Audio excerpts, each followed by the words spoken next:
Beaucoup de gens le témoignent, qu'à la rigueur, pour rester sobre, au moins un certain temps, il suffit d'avoir fait la première, deuxième, troisième étape. À la rigueur, même si tu n'as pas fait quatrième, cinquième, sixième, septième, tu peux déjà rester sobre. Ça y est, tu as les outils qu'il faut, tu appelles ton ami quand tu as un problème, tu appelles ton guide, tu lui demandes conseil. À la rigueur, ça peut déjà être suffisant. Simplement, pour que ça puisse être une sobriété à long terme, pour que l'homme enfin apprenne à se transformer, pour qu'enfin il puisse goûter un petit peu au goût de la vie, au plaisir de la vie, il va avoir besoin des étapes qui succèdent, et en particulier de l'étape numéro 4. L'étape numéro 4, c'est un concentré de moussard, de psychologie aussi. Les psychologues, ils ont beaucoup repris cette étape-là. Les psychiatres aussi. J'aimerais, Bezrat Hashem, essayer de vous expliquer un petit peu de quoi il s'agit. Nous comprenons bien, et c'est vrai qu'au tout début, les accros, ils ont du mal à comprendre ça. Ça leur prend parfois d'avoir peut-être 6 mois de sobriété, parfois un peu plus, parfois un peu moins, pour comprendre ce que je vais vous dire maintenant. L'homme qui est accro, que ce soit à la nourriture, que ce soit à des choses pas cachères, que ce soit à tout type de choses, il a l'impression que son problème dans la vie, c'est cette chose-là. Il a l'impression que son problème, c'est les choses pas cachères. Il a l'impression que si jamais ça n'existait pas des films pas cachères, il serait tranquille, tout irait bien dans sa vie. Ça, c'est ce que l'homme pense dans un premier temps. L'autre, il pense que si les drogues n'existaient pas, ben, il n'y aurait pas de problème. Son seul problème dans la vie, c'est le problème de drogue. En fait, c'est pas vrai du tout. En fait, et ça, on le comprend avec le temps, en fait, l'homme qui a développé une addiction, c'est que dans un premier temps, il se sentait pas bien. À l'intérieur de lui-même, il avait du mal.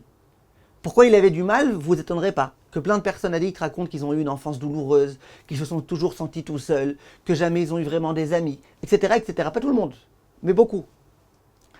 L'homme a besoin, lorsqu'il se sent pas bien, de pouvoir fuir quelque part. Et où est-ce qu'il fuit? Il fuit vers son addiction. Parce que c'est un monde dans lequel on n'est pas confronté à la réalité. C'est un monde dans lequel tout est beau, tout est sympa, etc., etc. Donc en quelque sorte, l'homme, parce qu'il se sent pas bien, il va vers l'addiction. Maintenant, plus que ça, l'addiction pour lui, c'est une solution. Puisqu'il se sent très mal, il se sent pas bien, il va pas bien. Maintenant, il a la possibilité, soit il se suicide, soit il va vers son addiction. Ben, il préfère aller vers son addiction. En quelque sorte, l'addiction, elle va lui sauver la vie. Parce que quand il va pas bien, la seule chose qui peut le réconforter, c'est son addiction. C'est la nourriture pour quelqu'un qui mange sans arrêt, etc. Quel est le problème?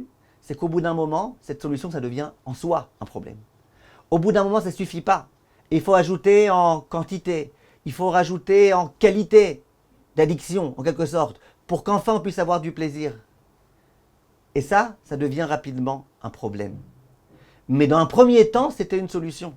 C'est pour ça qu'un jour, un psychologue m'a dit qu'il y a des gens, heureusement, qui sont addicts. Parce que s'ils n'avaient même pas ce refuge-là qui est l'addiction, eh ben, ils seraient déjà morts depuis longtemps. Tant leur vie est difficile. Or, ce que Bezrat Hashem, les étapes suivantes vont venir nous apprendre, c'est d'essayer de résoudre les problèmes, de résoudre les conflits intérieurs qu'on a. Vous remarquerez, la plupart des gens addicts, c'est des gens qui ne s'aiment pas eux-mêmes. C'est des gens qui ont une piètre image d'eux-mêmes. C'est des gens qui n'ont pas d'assurance. C'est des gens qui ont plein de conflits. Des conflits avec des gens, des conflits avec d'autres gens. Cette étape-là, elle va venir nous apprendre comment faire pour résoudre ces conflits. Cette étape-là, elle considère, je vous dis déjà en introduction, qu'il y a 2 choses principales qui tuent l'homme au fur et à mesure du temps, sans même quelquefois qu'il s'en aperçoive. La première chose, c'est le ressentiment. En hébreu, on appelle ça la tina. Avoir du ressentiment vis-à-vis de quelqu'un, être énervé contre quelqu'un, en vouloir à quelqu'un.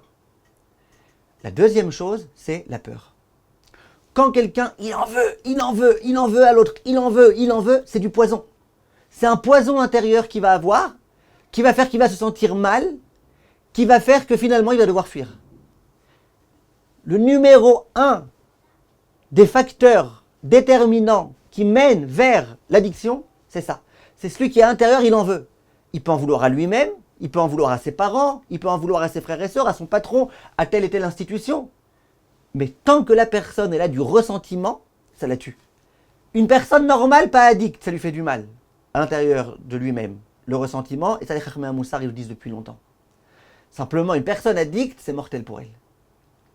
Donc cette étape-là, elle va nous permettre de comprendre vis-à-vis de qui on a du ressentiment, de se libérer de ce ressentiment, elle va aussi nous apprendre que la personne addicte, l'une des choses qui fait qu'elle fuit, c'est les peurs.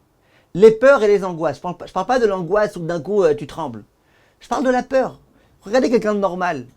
Il se concentre sur la journée, sur demain, après-demain. Mais l'addict, il a peur. Il reçoit un coup de fil de son patron qui lui dit qu'il veut le convoquer pour dans 2 jours. Pendant ces 2 jours-là, c'est la fin du monde. Qu'est-ce qu'il va me dire? Qu'est-ce qu'il va pas me dire? Et s'il me dit, qu'est-ce que je vais répondre? Et comment je vais faire? Et comment je vais nourrir ma famille? Et si je meurs? Ça, c'est le propre de l'addict. Des angoisses dans tout. Est-ce que je vais réussir? Est-ce que je vais rater? Est-ce que ça va ceci? Est-ce que ça va cela? Et si ma femme ne veut plus de moi? Et si... Tout type de fantasmes comme ça, cauchemardeux, qui conduisent l'homme finalement vers ce problème-là. Dans l'étape numéro 4, nous allons apprendre à reconnaître, à déceler, d'une part, nos ressentiments, d'autre part, nos angoisses, nos peurs, qui nous pourrissent notre vie. Et dans cette étape-là, c'est une étape assez longue, c'est une étape dans laquelle on va aussi apprendre à reconnaître notre part dans les problèmes de notre vie. Jusque-là, quand il y avait des problèmes, c'était à cause de mon père, à cause de ma mère, à cause de mon frère, à cause de ma soeur, à cause du patron, à cause de ceci, à cause de machin. Là, on va apprendre, grâce à cette étape, à comprendre où est-ce que moi, j'ai un problème. Quels sont mes problèmes? Et c'est pas pour rien que cette étape, elle dit que c'est une introspection qu'on doit faire sans peur. Parce que celui qui a peur et qui ne veut pas vraiment commencer à vérifier quelle est la pourriture qu'il a en lui, il ne pourra pas le faire. Pour faire cette étape, il faut être prêt. Et on l'a dit dans la 3e étape. 3e étape, ça voulait dire, nous confions toute notre vie entre les mains d'Akadosh Baruch Hu. C'est-à-dire que ce que Hachem nous demande de faire, nous le faisons.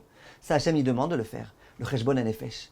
Dans le Cheshbon HaNefesh, enfin, on va comprendre comment on fonctionne. Pourquoi je fonctionne comme ça? Pourquoi je suis attiré par cela? Pourquoi je suis dérangé quand quelqu'un me dit tel et tel mot? Et pourquoi quand il me dit telle chose à propos de quelqu'un d'autre, ça ne me dérange pas? L'homme, il va apprendre à se connaître. Il va apprendre à reconnaître et à comprendre ses défauts. Et vous allez voir que d'apprendre à reconnaître ses défauts. Ensuite, dans l'étape numéro 5, apprendre à traiter ses défauts. Et dans les étapes 6 et 7, demander à Kadosh Baruch Hu de nous libérer de ses défauts. Ne vous inquiétez pas, on y reviendra. Ça libère énormément la personne. Ça permet à la personne de se connecter à Hachem. L'homme ne peut pas être connecté à Hachem quand sans arrêt il pense qu'à lui-même et aux ressentiments qu'il a et aux angoisses qu'il a et qu'il ne fait pas sa place à Hachem. Pour faire la place à Hachem dans notre vie, nous avons besoin nécessairement de nous défaire de tout ça. Et ça, je vous dis, cette étape-là, même les psychologues contemporains, ils se servent de cette étape-là, de toute cette chose-là, d'essayer de comprendre c'est quoi les sentiments qu'on a ressentis, etc., etc. Comment faire cette étape à la Chalema assez de façon pratique? La prochaine fois, je vous expliquerai. Mais là, pour l'instant, c'était un cours juste théorique, que vous compreniez un petit peu c'est quoi l'objectif de la 4e étape et comment c'est censé aider l'homme à se libérer. Be'atzlacha, mes chers amis. Évidemment, les groupes Baruch Hashem, ils fonctionnent très très bien Baruch Hashem. Il y a déjà un groupe qui s'aide énormément, qui s'entraide.